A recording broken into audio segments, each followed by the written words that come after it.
네, 안녕하세요. 신바람 국어교실의 신바람입니다. 자, 오늘 배울 교과서는 비상교과서 3학년 1학기 제6단원의 첫 번째 소단원입니다. 문학의 이해. 문학을 어떻게 이해하는가, 그 문학 비평 방법에 대해서 이야기해주고 있는 설명문인데요. 자, 오늘도 열심히 공부해 주시기로 부탁드리면서 자, 210쪽 가문단부터 시작하도록 하겠습니다. 선생님과 공부할 때 세 가지 준비물 기억나시죠? 공부하고자 하는 마음, 그리고 삼색 볼펜, 그리고 형광펜 준비 다 되셨다면 바로 시작하도록 하겠습니다. 자, 한 편의 문학작품을 읽고 나서의 느낌은 사람마다 다르다. 왜 그렇죠? 그것은 사람마다 경험과 가치관과 배경 지식이 다르기 때문이죠.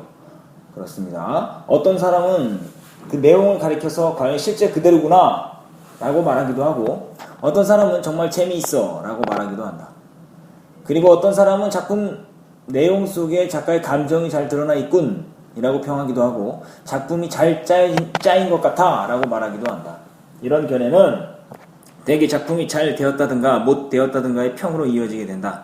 그러나 왜 좋으냐 라고 물으면 그냥 좋으니까 라는 식의 막연한 대답뿐, 왜 그러한 평가를 내리게 되었는지를 정확하게 말하기가 어려울 때가 많다. 자신이 내린 평가에 대한 적절한 근거를 둘 수 있을 때 비로소 문학에 대한 이야기가 비평의 수준에 이르게 된다. 그럼 비평이 되기 위해서는 어떻게 해야 되는 거죠? 자신이 내린 평가에 대한 적절한 근거를 들 수 있을 때 바로 그게 뭐가 된다? 바로 비평이 된다, 이 소리예요. 문학 비평의 조건입니다.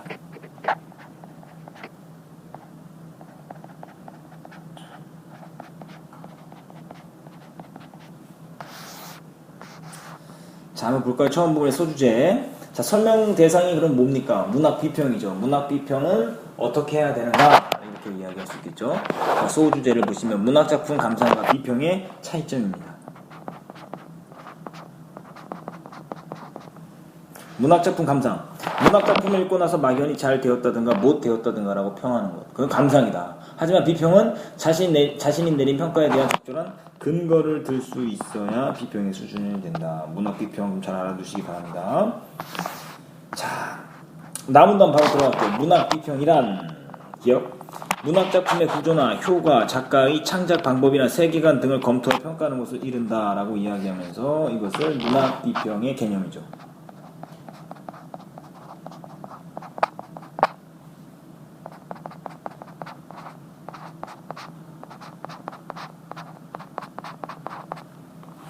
이 말 속에는 문학작품에 대한 판단과 식별의 의미가 포함되어 있다라는 거죠. 그렇지만 문학비평은 우선적으로 판단의 의미보다는 식별의 의미에 더욱 주력할 필요가 있다. 최고의 문학비평이란 문학의 내용이나 의미에 대한 판단에 의해 수립되는 것이 아니라 문학의 전체적인 모습을 있는 그대로 보여주는 데에서 성립될 수 있기 때문이다. 그렇기 때문에 사실 판단보다는 뭐가 더 중요하다? 일단 식별이 먼저 돼야 된다. 식별에 더 주목하고 힘써서 관심을 갖고 지켜볼 필요가 있다는 거죠.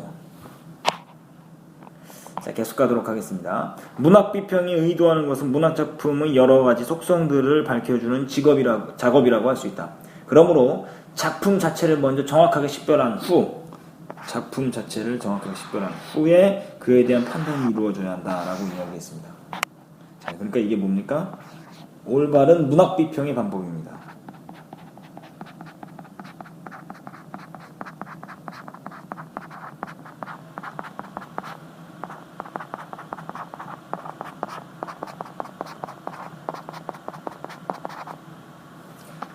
먼저 식별을 하고 그 다음에 판단이다.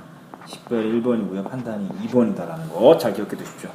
작품에 대한 식별이 불완전한 상태로 판단이 이루어진다면 작품 자체에 근거를 두지 않은 판단을 내리거나 잘못된 이해로 인한 판단을 내리기 쉽고, 이는 올바른 비평이 될 수 없기 때문이다. 자, 211조입니다.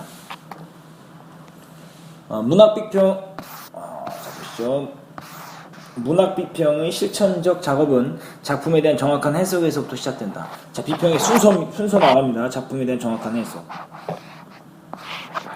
문학 비평의 순서입니다.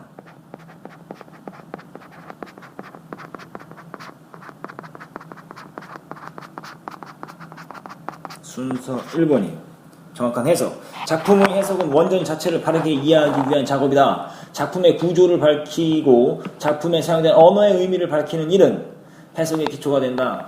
작가의 생애와 그 시대적인 배경을 이해하는 일도 중요하다. 자, 그러니까 작품에 대한 정확한 해석을 위해서는 어떻게 해야 됩니까? 첫 번째, 작품의 구조를 밝히고 작품에 사용된 언어의 의미를 밝히는 일. 이것이 바로 작품을 정확하게 해석하는 방법 1번입니다.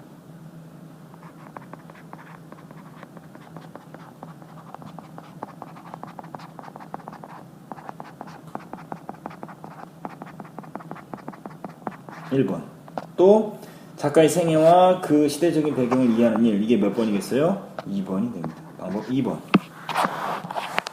문학작품 속에는 작가의 개인적인 체험과 현실에 대한 태도가 스며있기 때문에 작가의 생애와 시대적인 배경을 이해하는 것이 중요하다. 그것이 바로 뭡니까? 작품에 대한 정확한 해석을 하는 방법이 되는 것이죠.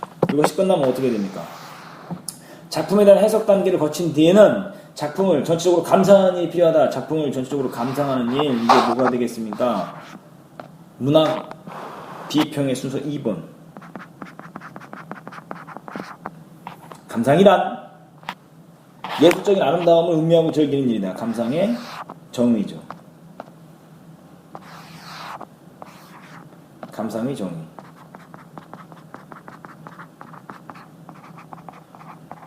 감상이라는 것은 예술적인 아름다움을 음미하고 마음에 새기는 거죠. 음미하고 즐기는 일이다. 그러나 작품 감상이란 단순히 작품의 내용에 대해 공감하는 정도의 소극적인 행위가 아니다. 좀 더 적극적이어야 된다는 거죠. 작품의 전체적인 인상과 작품의 전체적인 인상과 느낌을 통합할 하나의 새로운 미의 세계를 재창조하는 데까지 나아가야 한다. 재창조까지 해야 된다는 거죠. 그러면 작품을 전체적으로 감상하는 방법 1번이요. 작품 감상 방법 1번.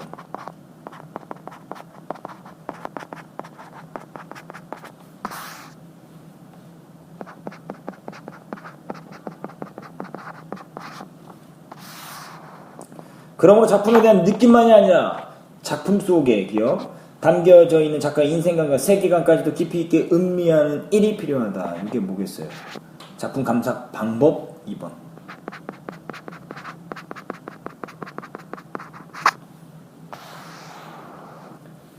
다음 넘어가죠. 자, 이제 문학 비평의 순서 첫 번째, 작품에 대한 정확한 해석. 두 번째, 작품을 전체적으로 감상하는 일. 세 번째는 뭐냐? 문학 비평은 작품의 미적 가치를 평가하는 작업으로 종결된다. 작품의 미적인 가치를 평가하는 작업으로 끝난다 이 소리죠.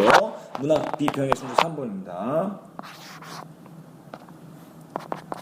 순서 3번. 평가는 어떤 가치 기준에 의한 판단 작용이다. 평가의 뜻이죠? 평가의 뜻.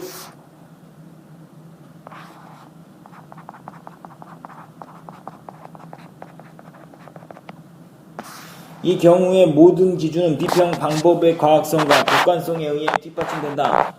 문학작품의 다양한 의미를 정확하게 해석하고 그 미적인 성과를 충분히 음미해야 된다. 자, 이게 뭡니까? 쳐볼까요? 작품의 문학적인 가치에 대한 종합적인 평가가 가능해진다라고 이야기했는데요. 죄송합니다. 요거를 미주쳐야 되겠네요. 문학작품의 다양한 의미와 정확하게 해석하고 그 미적인 성과를 충분히 음미해야 한다라고 이야기했는데요. 이것이 미적인 가치를 평가하는 방법이에요. 작품의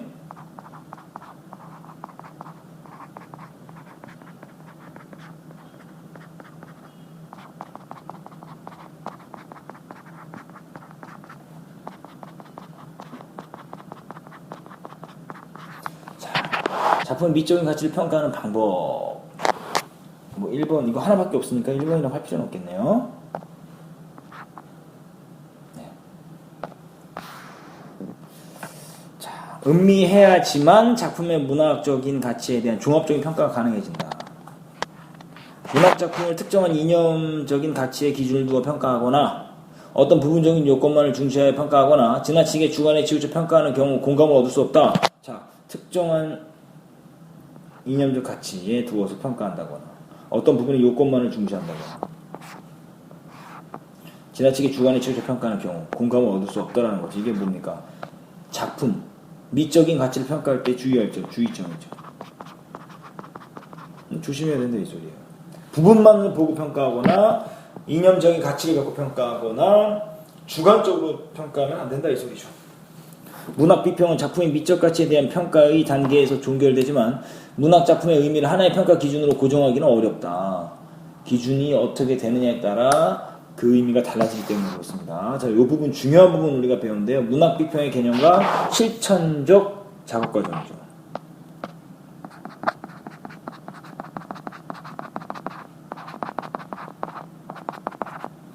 자, 문학 비평의 개념, 문학 작품의 구조나 효과, 작가의 창작 방법이나 세계관 등을 검토하여 평가하는 것이다. 이거 참 좋은 글입니다. 문학 비평을 어떻게 하는가를 아주 쉽고 그리고 정확하게 알려주고 있는 글이에요. 문학 비평의 성립 조건, 문학 비평은 문학의 전체적인 모습을 있는 그대로 보여주는 데 성립될 수 있고 작품 자체에 대한 정확한 식별이 먼저 이루어진 후에 그 다음에 판단이 이루어져야 된다는 거 기억해 두시기 바랍니다. 실천적 작업 과정 첫 번째, 작품에 대해 정확하게 해석하고 작품을 전체적으로 감상하고 그 다음에 작품의 미적인 가치를 평가해야 된다라고 이야기하고 있습니다. 자, 그럼 212페이지로 넘어가도록 하겠습니다. 이 그림 굉장히 중요합니다. 여러분들 머릿속에 꼭 정리해 두시기 바랍니다. 문학 비평을 바라보는 4가지 관점이 있다는 거죠. 이렇게 생각하면 될 것 같아요. 요것이 해요. 그리고 요거 빛이죠. 빛인데 이 스펙트럼을 통과하면 이 스펙트럼을 통과한 빛은 굉장히 다양하게 나타날 수 있다는 겁니다. 자, 이것은 작품입니다. 문학 작품. 이 스펙트럼은 독서하는 독서 행위가 될 수 있어요. 그리고 이런 다양한 빛으로 나오는 것은 다양한 감상을 의미합니다. 그 감상을 하는데 이 독서할 때 여기에 들어갈 어떤 감상 방법 기준이 4가지가 등장한다는 건데요. 한번 보도록 합시다. 여기서 말하는 작가를 중심으로 해서 보는 것은 작가가 자기의 생각을 갖고 작품 속에 표현하는 거죠. 그러면 작가는 작품을 쓰기 전에 예상 독자를 고려해야 됩니다. 이 글을 누가 읽을 것인가. 그리고 독자는 작품을 이해하려고 하는데 이해하고 나서 의미를 재구성하죠. 이것이 나에게 어떤 의미가 있는가라고 생각할 수 있고 작품 속에는 그 당시 세계라든가 어떤 사회 모습이 반영되어 있다는 것 잘 기억해 두십시오. 그래서 작가를 중심으로 비평하는 관점을 보고 우리가 표현론이라고 합니다. 아까 배웠던 표현 방법이라든가 구조, 작품 자체를 중심으로 해서 감상하는 방법은 절대론이라고 합니다. 절대론적 관점. 현실 세계, 작품 속에 반영되어 있는 사회라든가 문화, 현실 세계를 가지고 이야기하는 것을 우리는 반영론이라고 합니다. 다른 말로 모방론이라고도 하고요. 독자가 어떠한 문학작품을 읽고 그 안에서 의미를 찾아내고 내 삶에 적용시킬 수 있는 교훈이나 감동을 얻었다면 그것을 중심으로 작품을 분석했다면 효용론이라고 말할 수 있습니다. 이 4가지는 여러분들이 꼭 기억해 두셔야 되는 겁니다. 한번 이제 자세한 설명을 들어보시죠. 다음 단, 앞의 도표에서 보면 작가는 작품을 창조하고 독자는 작품을 읽는다. 작가는 작품을 창조한다. 이거 표현한다. 독자는 작품을 읽는다. 이해한다. 여기는 표현이고요. 여기는 이해하는 활동이 됩니다. 그리고 모든 작품 현실 세계를 그 대상으로 삼는다. 문학의 세계에서는 앞의 도표에서 표시되어 있는 어떤 요소도 제거할 수 없다. 만일 이들 중에 하나가 없다면, 어느 하나가 없다면 문학은 성립되기 어렵다. 문학에 대한 평가는 문학에 관여하는 이들 요소 중 무엇을 중점적으로 보느냐에 따라 달라진다. 그렇죠? 어떤 것. 그 비평의 4가지 관점이 생기는 이유는 무엇을 더 중점적으로, 더욱더 중심적으로 보느냐에 따라 달라진다는 거죠. 문학 작품을, 대상을 어떻게 그려내고 있는가를 중시할 수 있고, 어떻게 그려내고 있는가. 작품을 통해 작가가 무엇을 표현하고 있는가를 주목해 볼 필요가 있고, 또 작품이 독자들에게 주는 영향을 강조할 수도 있고, 작품 자체의 짜임새에서 미적인 요소를 찾아볼 수도 있다. 이렇게 할 수 있죠. 문학 작품 비평의 관점 4가지. 비평의 관점 4가지.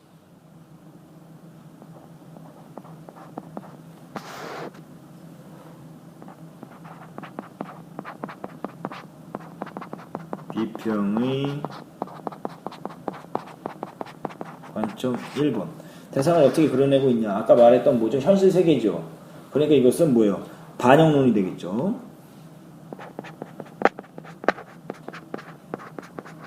자, 2번. 작가가 무엇을 표현하냐. 표현론이 되겠죠. 작품 독자들에게 어떤 영향을 주나. 독자들에게 주는 영향을 강조하다. 이건 독자니까 효용론이죠. 그리고 마지막 작품 자체라 그랬죠? 절대론이죠. 이런 네 가지의 문학 비평 관점이 생겨난다 이겁니다. 이런 네 가지 관점은 문학을 이해하는 기준으로서 매우 중요한 의미를 갖는다. 문학을 보는 관점에 따라서 그 평가의 방법과 기준이 달라지기 때문이다.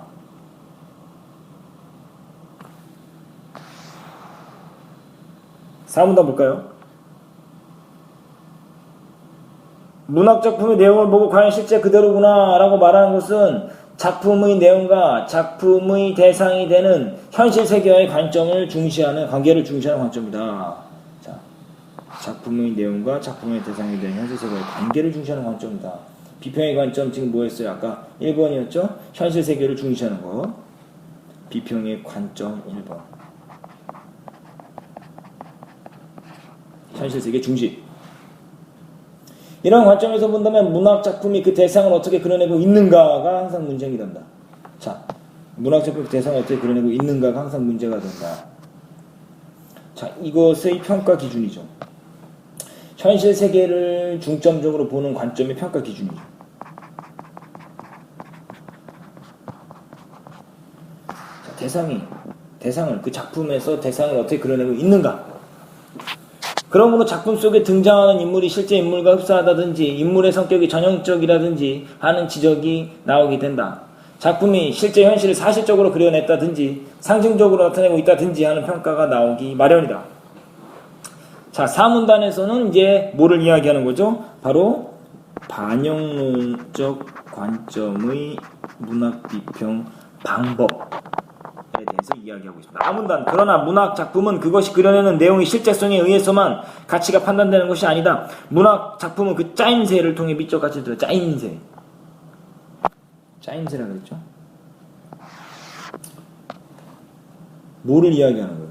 작품이 잘 짜여져 있으며, 자, 작품이 잘 짜임새라 그랬죠? 그리고 짜임새라 그랬으니까 이것은 뭐에 대해서 이야기하는 거죠?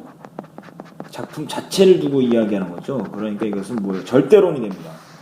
작품이 잘 짜여져 있으면 그 구성이 짜임새가 있다. 이건 작품 자체잖아요. 구성. 그죠? 리듬의 변화와 통일성이 뛰어나다. 이런 것도 작품 자체잖아요.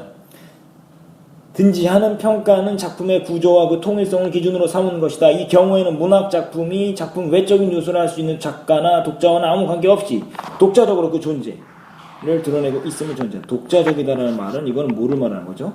작품 자체를 말하는 거죠.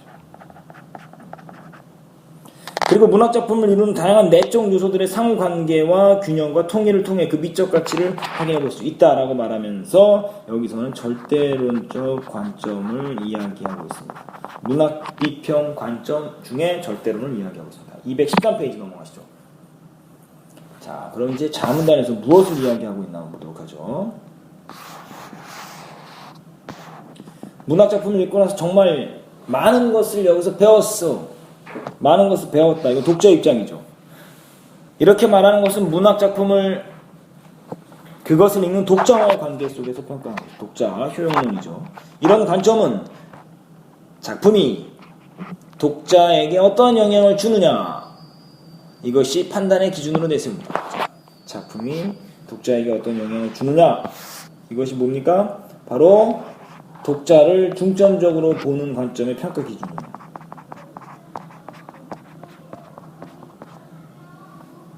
다시 말하면 뭐를 말하는 겁니까? 여기서는 효용론적 관점에서 볼 때의 평가 기준이에요. 독자들에게 재미를 안겨주기 위해서 작가는 작품 속에 새롭고 신기한 것을 그려넣기도 하고 끝을 예기치 않은 방향으로 돌리기도 한다. 그리고 인생의 의미와 가치를 깊이 있게 추구하여 커다란 감동을 주기도 한다. 작가 자신의 폭넓은 인생관과 세계관을 바탕으로 여러 가지 삶의 방식을 그려 보이면서 삶에 새로운 의미를 부여하기도 한다. 말하자면 독자가 받는 영향과 그 반응에 초점을 둔 관점이다. 이게 뭐다? 바로 효용론적 관점이다. 요거 알아두시면 굉장히 정말 중요합니다.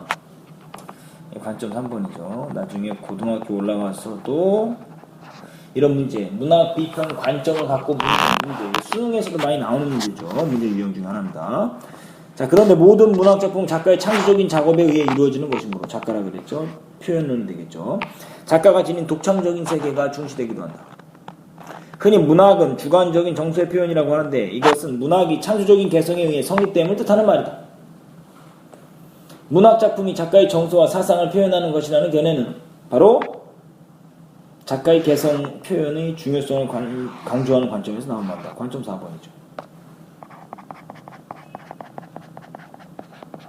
이 관점은 작가와 시인의 내면 세계가 어떤 국면에서 어떤 형태로 표출되어 문학작품을 가능하게 한 것인지에 초점을 두고 평가한다라고 말하면서 이것의 평가 기준이죠.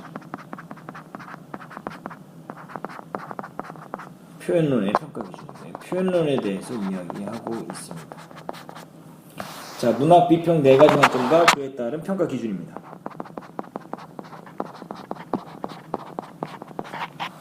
문학 비평의 4가지 관점이 평가 기준. 자, 작품과 현실 세계의 관계를 중시하는 관점에서 평가 기준은 작품에서 대상을 어떻게 그려내고 있는가? 그리고 작품의 짜임새를 통해 작품의 짜임새 절대론이죠. 작품을 이루는 내적인 요소들과 상호관계와 균형과 통일에 주목하고 있다. 그리고 독자가 받는 이거 뭐죠? 무슨 관점이죠? 효용론이죠. 효용론에서의 평가 기준은 작품이 독자에게 준 영향을 평가 기준으로 보고요. 또 작가의 표현을 중시하는 작가의 개성 표현. 이것은 표현론이죠. 작품을 통해 작가가 무엇을 표현하고 있는가에 주목한다. 자, 정리를 해야 되겠네요. 끝부분입니다. 문학비평은 문학작품의 의미를 해석하고 작품의 아름다움과 가치를 평가한다. 또한 작품에 대한 이해와 통찰을 바탕으로 문학의 새로운 방향을 제시해주는 역할까지 한다. 이 3가지가 지금 뭐가 되는 겁니까? 문학작품의 문학비평의 의의.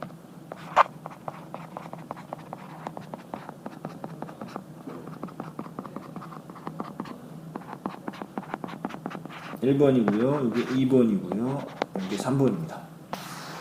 지금까지 살펴본 바와 같이 요 말은요, 이제 정리하겠다 이 소리예요. 끝나겠다 이 소리죠. 문학 비평에는 여러 가지 방법들이 있지만 이 방법들 가운데 어떤 방법이 더 우수하거나 옳다고 말하기는 어렵다. 문학을 보는 관점에 따라 그 평가 기준이 달라질 수 있기 때문이다. 문학 비평에서 방법론은 작품에 대한 독자들의 이해와 감상을 드높여주는 목적이 있으므로, 자, 문학 비평에서의 방법론은 뭐라고요? 작품에 대한 독자들의 이해와 감상을 드높여주는 데 목적이 있다. 문학 비평의 목적이에요.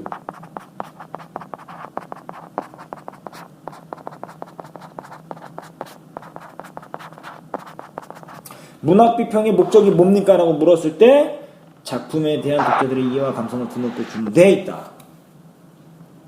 계속 가볼까요? 이를 잘 활용하여 다양한 관점에서 작품의 가치를 이해할 수 있도록 해야 할 것이다. 이것이 바로 문학 비평의 올바른 자세입니다.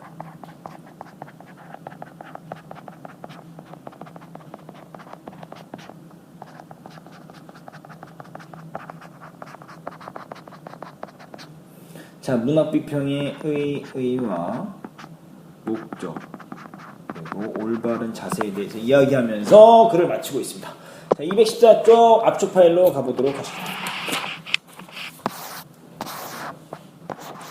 설명문이 나오는 거, 문학 비평의 과정을 단계별로 제시한 특징, 그리고 문학 비평의 4가지 관점을 예를 들어서 분석적으로 설명했다. 자, 구성을 한번 쭉 보시고요. 문학 비평의 개념을 보실까요? 문학 작품의 구조나 효과, 작가의 창작 방법이나 세계관 등을 검토하여 평가하는 것. 문학 비평이 뭐냐라는 거 기억해 둬야 되겠죠. 문학 작품의 실천적 작업 3가지, 작품에 대해 정확한 해석, 작품을 전적으로 감상, 작품의 미적인 가치를 평가해라. 라 그래서 작품에 대해 정확하게 해석하려는 것은 원전, 그 작품 그 자체, 원전 자체를 바르게 이해하기 위한 작업이다. 자, 그리고 작품을 전적으로 감상하는 것은 무엇이냐? 전체적인 작품의 예술적인 아름다움을 음미하고 즐기는 일. 이거 원전 자체를 바르게 이해하기 위한 것. 그리고 작품의 미적인 가치 평가하기. 비평 방법의 과학성과 객관성에 의해서 뒷받침된 기준으로 작품을 판단하는 것. 과학성과 객관성에 의해 뒷받침된 기준으로 하는 것다라고 기억해 두시기 바랍니다. 문학 비평의 4가지 관점은 꼭 기억해 둬야 되겠고, 이 그래서 가장 중요한 겁니다. 현실 세계의 관계를 중시하는 관점, 그리고 작품에 뭐가 있었죠? 짜임새. 짜임새를 통해 미적 가치를 평가하는 방법, 독자가 받는 영향과 그 반응에 초점을 둔 관점, 그리고 또 뭐죠? 작가의 개성 표현을 중시하는 관점. 이 네 가지 관점 잘 기억해 둬야 되겠죠.